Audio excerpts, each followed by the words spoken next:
Olá, oitavo ano da Rede Miguel Couto. Tudo bem com vocês? Estamos aqui novamente para mais uma aula, mais um pouquinho de conteúdo da nossa apostila 2, continuando ainda sobre América Latina. E eu já falei com vocês, vocês vão lembrar, se vocês olharem, se não me engano, 3 aulas atrás, nós falamos um pouco já sobre a questão cultural da América Latina e as influências externas e problemas de integração, quando eu falei dos povos pré-colombianos, de Cuba e do Mercosul. Mercosul, que é o atual bloco que celebra aqui na porção sul do continente a principal força econômica e política do continente latino-americano, da porção latino-americana. Beleza? O Brasil é membro do Mercosul e, obviamente, seria um líder político e econômico, tamanha a sua relevância. Na última aula eu falei com vocês sobre a Venezuela e agora eu vou estar retomando a questão das influências externas e os problemas de integração. Eu vou estar falando sobre outros blocos econômicos e algumas também medidas, algumas tentativas de implementar um melhor diálogo aqui no nosso continente, principalmente na porção latino-americana, visando uma maior integração dessa porção, um maior desenvolvimento social e econômico. Beleza? Primeira coisinha que eu quero trazer para vocês aqui, página da nossa apostila para vocês localizarem aonde se encontra esse conteúdo. Eu estou falando da apostila 2. Na apostila 2, na página 320, nós temos aqui o início desse conteúdo a respeito dos blocos econômicos. Eu vou falar com vocês sobre esses blocos econômicos, sobre o Mercosul, a Comunidade Andina, a LAD, o CARICOM. Eu não vou falar com vocês sobre o NAFTA, beleza? O NAFTA é um bloco econômico que engloba os 3 países da América do Norte, México, Canadá e Estados Unidos. Mas vocês vão ver esse conteúdo com mais calma no ano que vem, então para não ficar muito cheio agora de blocos, muitos blocos numa aula só, eu vou deixar para vocês assistirem essa aula no ano que vem, no 9º ano, beleza? Dando sequência, o primeiro bloco que eu quero falar com vocês, na verdade, não se concretizou, não se consolidou enquanto bloco econômico, mas foi um projeto de bloco econômico que no início dos anos 2000, eu lembro muito bem, eu estava entrando na faculdade, era início do governo Lula, e muito se falava sobre a criação da ALCA. A partir daquele momento ficou muito claro na minha cabeça qual era o principal modelo de bloco que os Estados Unidos tentava dialogar e implementar em todo o continente americano, exceto Cuba. Beleza? Não preciso justificar o porquê Cuba estaria fora dessa proposta da ALCA. E qual era a ideia da ALCA? Qual era a proposta por trás dessa criação de um bloco que unisse todos os países do continente americano, exceto Cuba? Eliminar as tarifas alfandegárias e obstáculos para a circulação de bens. Ou seja, estabelecer uma zona de livre comércio. Beleza?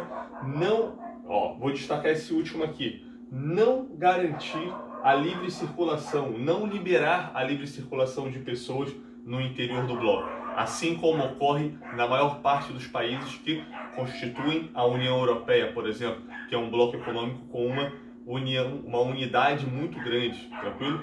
Com uma integração muito elevada, um grau de integração muito avançado. Aqui não haveria essa integração tão elevada, mas haveria uma livre circulação de mercadorias, serviços, tranquilo? E isso gerou uma grande insatisfação, principalmente dos países latino-americanos, em grande parte.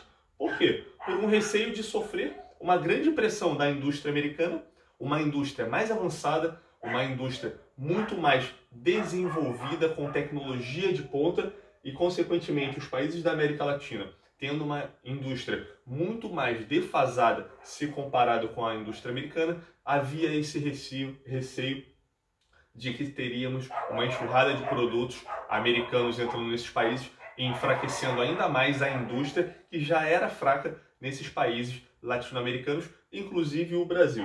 Beleza? Não só questões relacionadas à indústria, mas também algumas questões relacionadas, por exemplo, à matéria-prima. Também era outro receio de alguns países aqui da América Latina, e o Brasil foi um dos países que, após o governo Lula, se posicionou contrário à ALCA. A ALCA não entrou em vigor, a ALCA não aconteceu. Apenas a proposta que começou lá no final do século XX e se estendeu agora pelo início do século XXI, beleza? Mas guarde isso daí. Não houve a consolidação desse bloco, mas houve essa proposta de uma zona de livre comércio em todo o continente americano, exceto Cuba, ok? Segundo bloco, Comunidade Andina de Nações, já foi chamado de Pacto Andino, beleza? O Pacto Andino, que hoje é conhecido como Comunidade Andina de Nações, foi criado bem lá atrás. Não é um bloco recente, pelo contrário, um dos mais antigos do continente. Lá no final da década de 70, beleza? Inicialmente com esses países: Colômbia, Peru, Venezuela, Equador, Bolívia e Chile. Mas o Chile se retira dessa Comunidade Andina de Nações, que naquela época era chamado de Pacto Andino.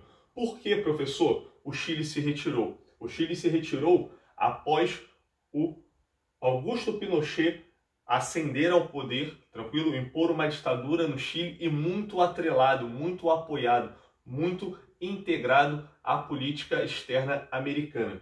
Então, por questões relacionadas a essa geopolítica próxima entre Chile e Estados Unidos, o Chile se retira naquela época do chamado Pacto Andino, beleza? A Venezuela também saiu do Pacto Andino, que hoje é chamado de Comunidade Andina de Nações, em 2006, para se tornar o quê? Parceira do Mercosul. Lembrando que, atualmente, a Venezuela encontra-se suspensa as suas atividades do Mercosul, beleza?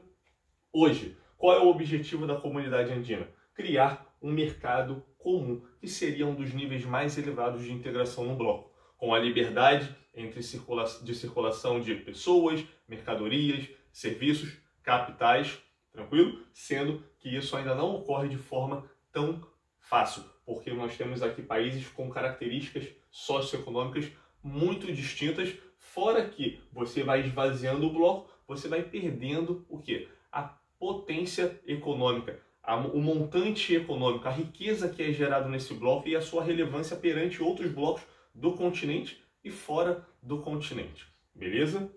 Dando sequência, uma observação aqui: vários países participam da Comunidade Andina, fora os 4 países membros, mas participam como associados, tá? É o caso de Argentina, Brasil, Chile, Uruguai e o Paraguai. E a Espanha observadora. Olha que engraçado, a Espanha, lá na Europa, mas é um país observador. Ou seja, começa a estreitar relações com esses países, beleza? CARICOM é outro bloco também importante no continente americano, localizado principalmente ali na América Central. Se você reparar, o número de países do CARICOM é um número muito elevado, beleza? E são países que correspondem principalmente aonde, professor? A América Central, porção istmica e porção insular, beleza? Vocês já viram isso no início do nosso conteúdo, quando a gente começou a regionalizar o continente americano, ok? Esse bloco também é muito antigo, lá da década de 70, criado em 1973. E qual era o objetivo desse bloco? Esse daqui eram os 4 pilares: a integração econômica, a coordenação de política externa, o desenvolvimento humano e social e a segurança, ok? É um bloco importante para aqueles países da América Central? É. Porém, não é um bloco que tem uma relevância muito grande no cenário global. Por quê? Porque não são países com uma industrialização avançada, não são países, em grande parte, com um dinamismo econômico, tranquilo, com um PIB num ritmo de crescimento elevado, com condições de vida melhores do que, por exemplo, a maioria dos países da América do Sul. Então, apesar de ser um bloco com muitos países, não se torna tão relevante num cenário global. Porém, naquele contexto, naquela porção da América Central, é importante, tranquilo? Porque esses países eles criam essa aliança e uma cooperação mútua ali próximo uns aos outros, ok? Dando sequência, o mercado comum centro-americano. Lá atrás, esse é o mais antigo que nós temos, lá em 1960, início da década de 60 do século passado. O objetivo era criar um mercado comum aqui na região. Não houve consolidação desse mercado comum, ok? Claro, algumas coisas avançaram, mas não houve a consolidação do mercado comum, fora que são poucos os países que formam o mercado comum centro-americano. E são países também que não apresentam um grande dinamismo econômico, ok? Você tem países da América Central, principalmente em sua porção istmica, ok? Que é aquela faixa continental ligando a América do Norte à América do Sul, beleza? Depois nós temos a ALAD. Olha quantos blocos, olha quantas tentativas de integração nós temos no continente americano. E olha que eu só estou pegando a América Latina, não estou nem falando da porção saxônica. A ALAD, lá da década de 80, ok? Já foi chamada de ALAU, que significava Associação Latino-Americana de Livre Comércio, o que já dá de cara a principal característica dessa organização, que é o livre comércio, ok? Aqui você tem que perceber o seguinte: o quantitativo de países que formam a ALAD é um quantitativo bastante interessante. E são países que não têm fronteiras em muitas das vezes. Por exemplo, você pega aqui Cuba, você pega o México, você pega o Panamá, são países que têm poucas fronteiras com os demais países aqui. No caso, o Brasil tem fronteira com grande parte desses países. Beleza? Aqui no caso, exceto Cuba, exceto Equador, México e o Panamá. Então, isso é relevante para a consolidação de um bloco econômico, essas fronteiras, essa proximidade geográfica? É, porque se você tem um bloco que inicialmente é constituído com o objetivo de um livre comércio, essas fronteiras são importantes para você o quê? Circular esses produtos. Mas um mercado comum latino-americano é a principal proposta atual desse bloco. Se você perceber, os outros blocos, em grande parte, também buscam um mercado comum, que é um grau bastante elevado de integração, que seria livre circulação de pessoas, mercadorias, capitais e serviços.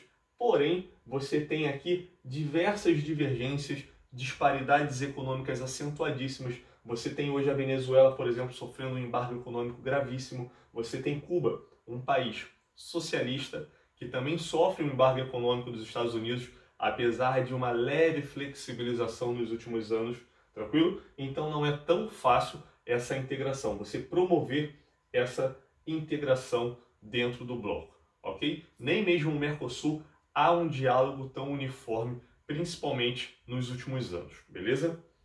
Dando sequência, eu vou falar com vocês aqui agora, não é sobre um bloco econômico ou uma tentativa de consolidar um bloco econômico, uma proposta de um bloco econômico.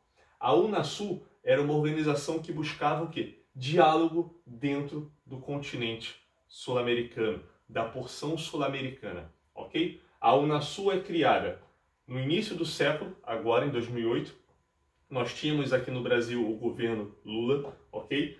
E o principal objetivo da Unasul era promover o diálogo, a cooperação, o desenvolvimento socioeconômico da região, beleza?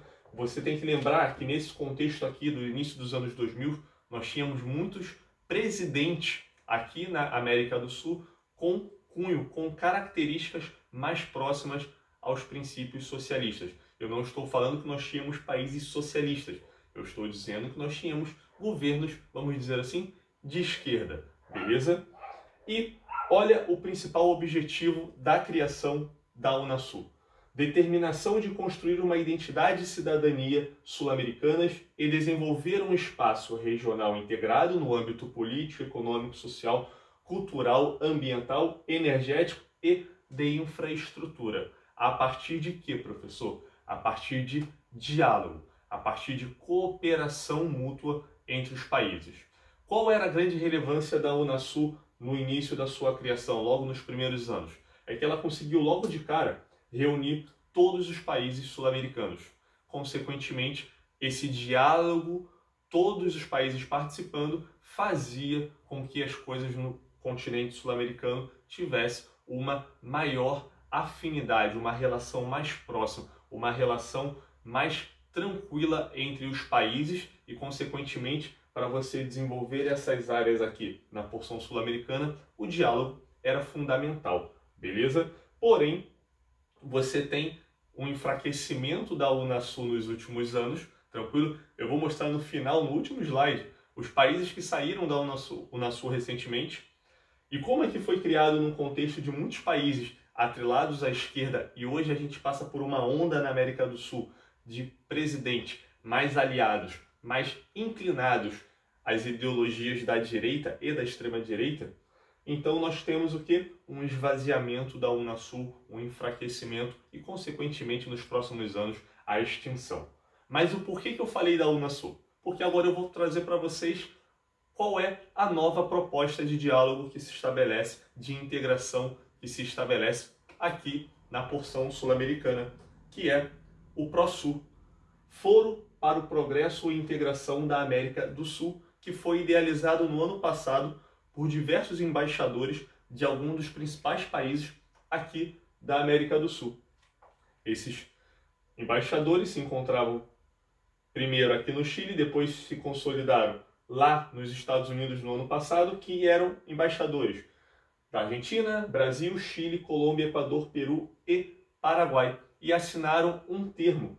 Esse termo tinha como objetivo que a defesa da democracia, do Estado de Direito e dos direitos humanos aqui no continente sul-americano. Ou seja, promover essa cooperação seguindo esses princípios. E quando você vem aqui, defesa da democracia, você já percebe muito claro um recado direto à Venezuela, que não foi nem convidada para essa reunião, porque, segundo a maior parte dos países da América do Sul, não apresenta uma democracia. Ok? O Brasil é um dos países que encabeçam esse PROSUL, o presidente Jair Bolsonaro e o ministro das Relações Exteriores do Brasil também são pilares dessa proposta, beleza? E você vai perceber aqui um Twitter do nosso presidente logo após o acordo ter sido consolidado. Ontem, em Santiago, lançamos as bases para um novo espaço de diálogo e integração da América do Sul, o PROSUL. Os principais pilares serão a democracia, prosperidade e respeito às soberanias, opostos ao avanço totalitário observado no continente nos últimos anos com a Unasul. Ok? E aí eu já quero deixar bem claro uma problematização para os meus alunos. Não estamos aqui para doutrinar, mas estamos aqui para trazer as ferramentas para vocês conseguirem montar todo esse arcabouço teórico e crítico na cabecinha de vocês. Nós temos aqui, na porção sul-americana, uma consolidação de governos totalitários. Nós passamos de 2003 até 2016 um governo teoricamente de esquerda do PT, e nós percebemos medidas totalitárias do PT? Não. A Argentina, antes de Macri, nós tínhamos também um governo mais alinhado à esquerda. E nós percebemos medidas totalitárias? Também não.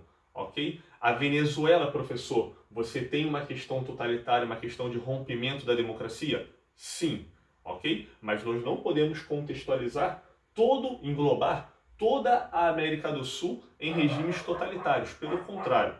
Ok? Até porque os países que dialogaram, que flertaram com o totalitarismo, com a ruptura da democracia, acabaram saindo dos principais acordos econômicos, que é o caso da Venezuela, que saiu do Mercosul, e o Paraguai, que num período de tentativa de golpe também foi suspenso do Mercosul, mas já retornou. Ok? Então essa questão de avanço do totalitarismo aqui na América do Sul, me desculpe, senhor presidente, isso não se consolida e a história está aí para mostrar que não se consolidou. E se você pegar a principal potência da América do Sul, que é o Brasil, você percebe que não houve nenhum emparelhamento, nenhum discurso dos últimos governos Dilma, Lula e Temer visando romper com a democracia ou impor um regime totalitário. Beleza?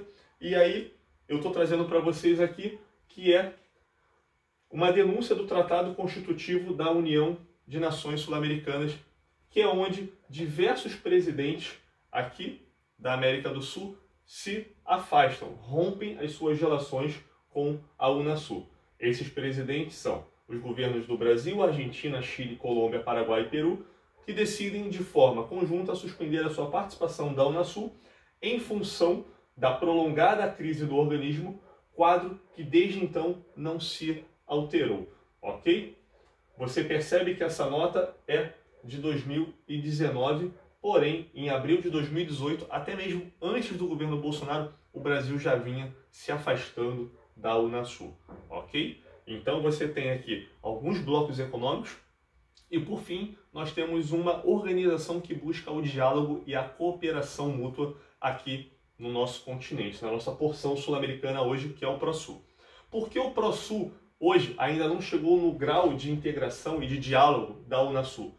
Porque nós temos diversos países que ainda não estão participando do ProSul, ok? Alguns países que se colocaram contrários, até mesmo pela Venezuela não ter sido convidada. Porque se você busca o diálogo dentro da porção sul-americana, nós temos que englobar todos os países, tranquilo? Deixando de lado até mesmo as questões políticas, as questões relacionadas a ideologias de esquerda ou direita. Como não houve esse primeiro movimento de integrar todos os países, alguns países da América do Sul não estão integrando o ProSul, ok? Mas a gente vai acompanhar o desenrolar dessa história ao longo dos próximos anos, beleza? Eu estou deixando aqui para vocês aquele recadinho básico. Não esqueçam de ler a apostila 2, fazerem os exercícios, ficar em casa e até a próxima aula. Um forte abraço do professor Felipe e até mais.